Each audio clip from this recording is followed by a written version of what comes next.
இதை போல ஒரு மைதானத்திலே நான் பிரசங்கித்துக் கொண்டிருந்தேன். ஸ்தோத்திரம். அது ஐபிசி சபைகளின் ஜெனரல் கன்வென்ஷன். அதில் பிரசங்கித்துக் கொண்டிருந்த பொழுது 3வது நாள் விடுதலைக்காக பிரசங்கித்து விடுதலைக்காக ஜெபிக்க ஆரம்பித்தேன். விடுதலைக்காக நான் ஜெபம் நடத்தி கொண்டிருக்கிறேன். மெசேஜ் முடிச்சாச்சு. ஜெபம் நடத்தி கொண்டிருக்கும் பொழுது ஸ்தோத்திரம், மைதானத்துக்குள்ள ஆவியானவர் பலமாய் இறங்கி கிரியை செய்கிறார்.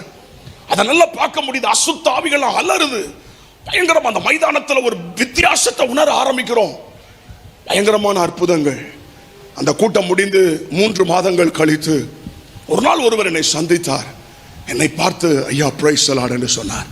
நானும் பிரைஸ் தி லார்ட்னு சொன்னேன். அப்போ அவர் சொன்னார், என்ன உங்களுக்கு தெரியாது, ஆனால் உங்களை எனக்கு தெரியும்.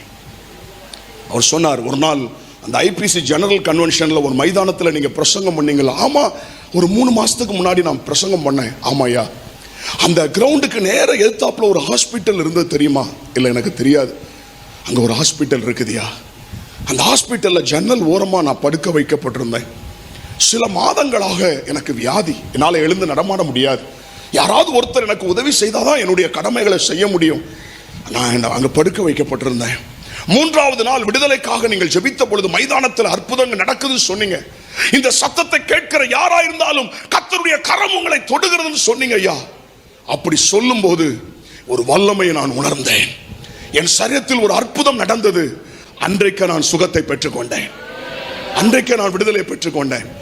அன்றைக்கே உங்களை பார்க்கணும்னு நினைச்சேன். ஆனால் மருத்துவமனையில் அன்றைக்கு உடனே என்னை வெளியே அனுப்பலை. ஏன்னா என் உடம்புல நிறைய காரியங்கள் அங்கங்கே தொங்க வைக்கப்பட்டிருந்தது. அதனால பார்க்க முடியலை.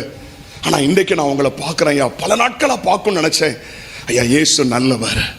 இயேசு தூரத்துக்கும் தேவன் ஐயா.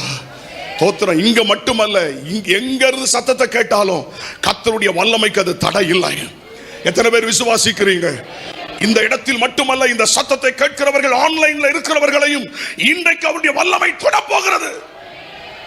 ஹalleluya.